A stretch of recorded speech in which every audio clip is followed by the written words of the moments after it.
So as a part of Professor Lowe's class on the Sociology of Aging, we were partnered with elders in the local community in Hamilton, and we interviewed them to get a perspective of their life history. And then from the life histories, we were creating digital stories, so basically 3-minute segments about a story or something that happened to them, or something meaningful to them in their life. I had never used Final Cut Pro or any sort of software like this, and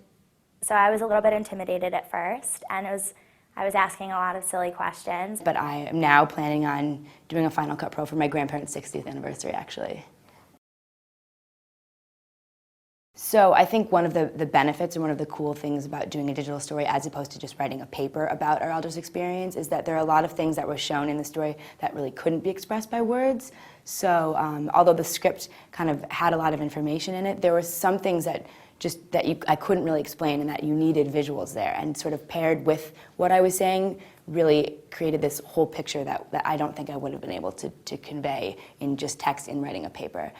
Doing a video sort of brought a whole new perspective to the project for me that because it was so unusual and such a deviation from what I typically do, it really made me think a lot more about what I was putting on screen. And also it made me think a lot about how I was visually representing sort of what I wanted to talk about, that in a 10 to 15 page paper, there's a lot you can say, and maybe not all of it is exactly on topic, but you can talk about whatever you want to for however long the paper is, whereas these digital stories, because they were so short, you really needed to focus on what was important. If I was going to give some advice to students who are potentially interested in taking this course next fall, I would tell them to be open-minded, and because what I got out of the class was really different than what I thought I was going to get going into it. To not get frustrated if Final Cut Pro seems